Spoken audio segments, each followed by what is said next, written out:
Hola familia Semilla, bienvenidos a mi casa en esta oportunidad. Espero que estés muy bien en medio de estos días tan locos en los que nos ha tocado vivir.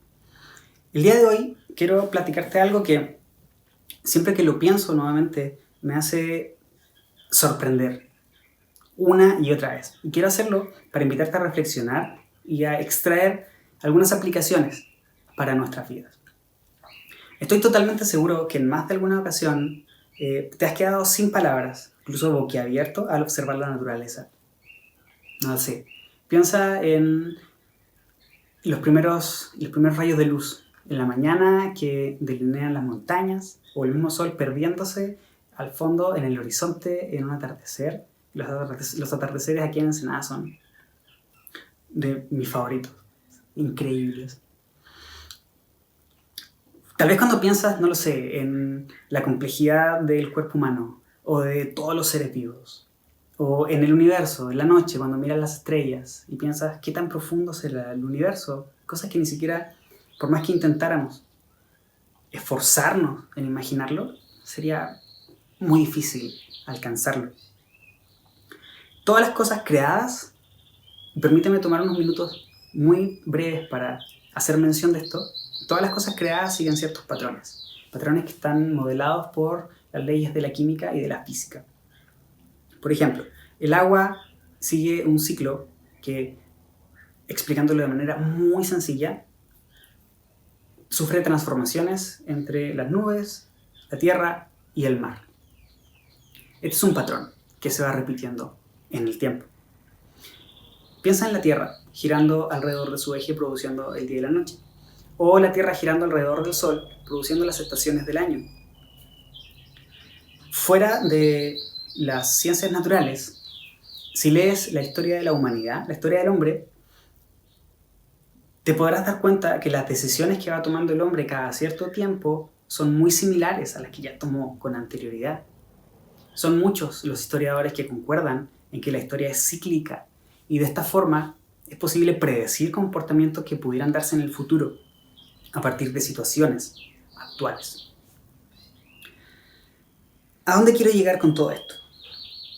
Quisiera invitarte a considerar que muchas de las reacciones y muchas de las actitudes que tú y yo tenemos bajo ciertas circunstancias son totalmente naturales y responden únicamente a nuestra condición de seres humanos. Para esto, quiero que me acompañes a leer un suceso que ocurrió en la vida del profeta Elías. Elías fue un hombre que predicó a Dios, que profetizó en el reinado de Acab. Acab, quien tenía por esposa a Jezabel, una mujer implacable, durísima, alejada de Dios completamente, y quien manipulaba constantemente a su esposo. Elías en una ocasión se enfrentó solo a 400 profetas de Baal y uno por uno los mató. A todos. Luego oró por lluvia para que terminara una sequía que se había prolongado por años y Dios escuchó su oración. Es en este contexto que ocurre la historia que hoy vamos a considerar, que está en Primera de Reyes, capítulo 19. La Nueva Versión Internacional dice así desde los versos 1 al 4. Cuando Acab llegó a su casa, le contó a Jezabel todo lo que Elías había hecho, incluso la manera en que había matado a todos los profetas de Baal. Entonces Jezabel le mandó este mensaje a Elías: que los dioses me hieran e incluso me maten si mañana a esta hora yo no te he matado, así como tú los mataste a ellos. Elías tuvo miedo y huyó para salvar su vida. Se fue a Beerseba, una ciudad de Judá, y dejó allí a su sirviente. Luego siguió solo todo el día hasta llegar al desierto. Se sentó bajo un solitario árbol de retama y pidió morirse. «Basta ya, Señor, quítame la vida, porque no soy mejor que mis antepasados que ya murieron». Mi primer punto en este devocional es que está bien no estar bien. Así es, está bien no estar bien. Luego de matar a los 400 profetas de Baal, luego de orar y que Dios respaldara su oración frente a todo el mundo. Imagínate, la moral de Elías debe haber estado a kilómetros allá arriba en el cielo. Y desde allá, kilómetros en la altura, llegó al suelo en un segundo tras una promesa hecha por Jezabel. En este momento se nos describe cómo el miedo, cómo la ansiedad y la angustia invadió la vida de Elías. Tanto así que le pidió a Dios que mejor lo matara. En el libro de Jeremías se escribe lo siguiente: no hay nada tan engañoso como el corazón del hombre. No tiene remedio. ¿Quién podrá comprenderlo? Cuando leemos este pasaje y pasajes paralelos, usualmente concluimos que debemos confiar en Dios al momento de tomar nuestras decisiones y no basarlas en lo que sentimos o en lo que queremos. A la luz de toda la Escritura, esta conclusión está perfectamente bien. Sin embargo, pudiéramos sentirnos mal por no tener nuestra confianza en su totalidad puesta en Dios en momentos de dificultad. Como cristianos estamos llamados a confiar en Dios. Y el que nuestra confianza no esté puesta en Dios totalmente, en ciertos momentos, puede hacernos sentir mal. O tal vez el no tener paz. O tal vez el no tener felicidad en momentos difíciles. Yo sé que debes estar lidiando con la angustia, con miedo, con ansiedad, y solo por mencionar algunas cosas. Y lo sé porque a mí también me pasa. Estas sensaciones, emociones y estas luchas internas que tú y yo tenemos son totalmente naturales. ¿Sentir estas cosas te hace un mal cristiano? Por supuesto que no. Solo te recuerdan y me recuerdan que seguimos siendo seres humanos. No nos sintamos avergonzados por las luchas que estamos llevando. Lo digo porque durante muchos años se nos ha dicho que los cristianos no debemos sentir miedo, no debemos sentir angustia, mucho menos debemos sentir ansiedad. Que eso no va con un seguidor de Cristo. Esto ha creado la fachada de que todo va bien, cuando en realidad, en el interior, las cosas están mal. La dinámica cíclica, esa dinámica que te platicaba al principio, que es tan natural, llega incluso a ser natural en nuestro estado de ánimo y es inherente a nuestra condición. Seguimos siendo seres humanos, sobre todo en este momento de la historia en que estamos sumergidos en esta pandemia. En medio de todo esto, hay una buena noticia. ¿Sabes cuál es? Dios nos comprende. Dios nos comprende. El relato de Primera de Reyes, en el capítulo 19, continúa así, ahora en el verso 5. Entonces se acostó y durmió debajo del árbol. Mientras dormía, un ángel lo tocó y le dijo: levántate y come. Esto me lleva al segundo punto de este devocional. No estás solo. Así es, no estás solo. Elías, aparentemente solo en el desierto, con nada más que su miedo y ansiedad. Por favor, imagina por un momento cómo ha de haberse sentido este pobre hombre. En medio de su desesperación, eleva una oración tan genuina, tan real, sin palabrerías, solo gritándole a Dios lo que estaba sintiendo en lo profundo de su alma.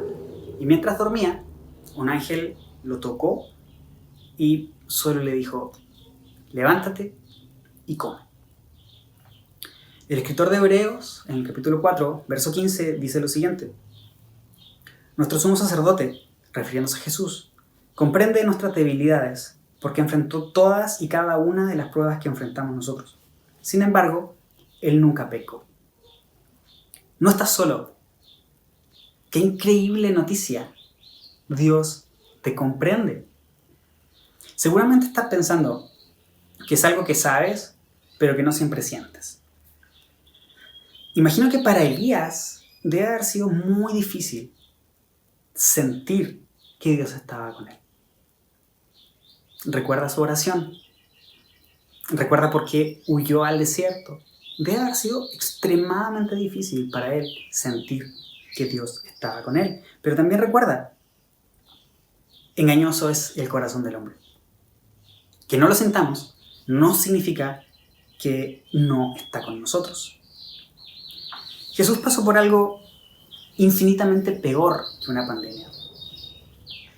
Pasó por una adversidad, así como Elías, así como tú y yo, pero infinitamente peor. Pagó el precio de nuestros pecados de la manera más atroz, aún sabiendo todo lo que tenía que pasar. Aquella noche, en el Getsemaní, cuando lo apresaron, se reveló su lado más humano. El que de manera natural quiere evitar el conflicto, la angustia y la prueba. Sus palabras, si es posible que pase de mí esta copa, descubren ese deseo de querer salir corriendo de ese lugar.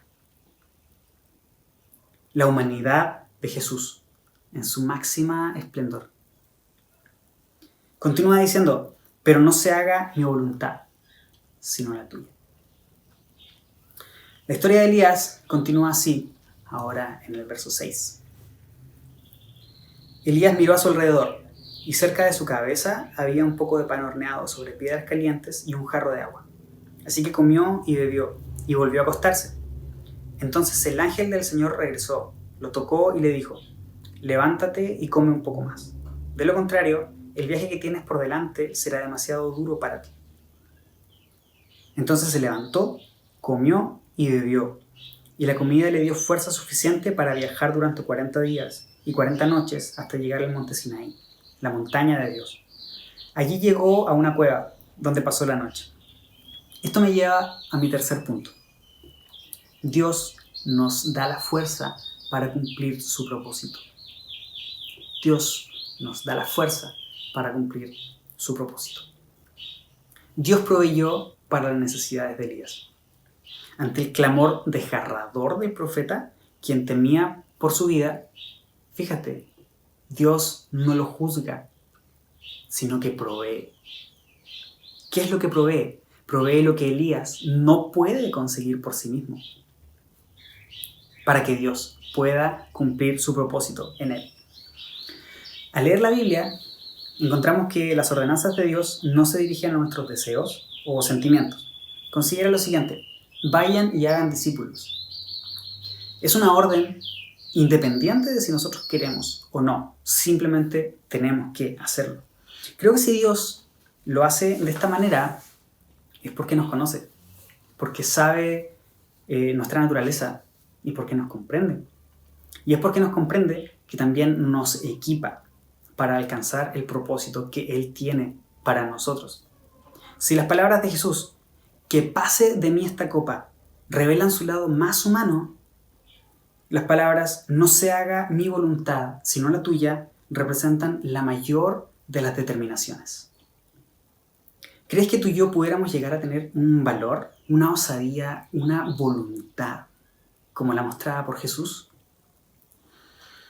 Por supuesto que en nuestra naturaleza fluctuante esto se vuelve imposible.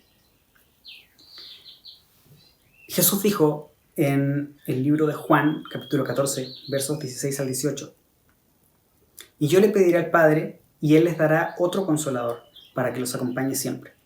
El Espíritu de verdad, a quien el mundo no puede aceptar porque no lo ve ni lo conoce.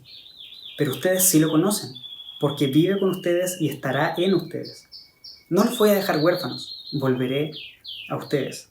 Recuerda que aquí la frase otro consolador significa otro igual. Es decir, Dios mismo, viviendo ahora en tu corazón y en mi corazón. ¿Podemos alcanzar el propósito de Dios para nuestra vida? Por supuesto que sí, a través del Espíritu Santo, que es Dios mismo, ahora viviendo en ti y en mí. No te avergüences si estás batallando con angustia, con miedo o con ansiedad. Es totalmente natural. Dios te comprende y no te deja solo.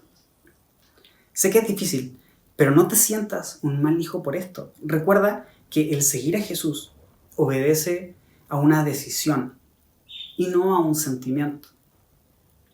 Si estás atravesando algo así, no te alejes de Dios. Si estás atravesando algo como esto, más bien acércate a Él con sinceridad. Ábrele tu corazón, dile lo que estás pasando, dile lo que estás sintiendo. Tenemos a un Dios que nos comprende. Pídele ayuda y su Espíritu Santo te dará fuerza, te dará la fuerza necesaria para cumplir el propósito que Dios tiene para ti. De esta forma es que podemos llegar a decir, como Jesús, no se haga mi voluntad, sino la tuya. Estoy seguro que después de atravesar todo esto, diremos, tú y yo, así como dijo el salmista alguna vez, en mi angustia oré al Señor y el Señor me respondió y me liberó. El Señor está de parte de mí, por tanto no temeré. Familia, te mando un abrazo enorme, ánimo y espero que nos podamos ver pronto.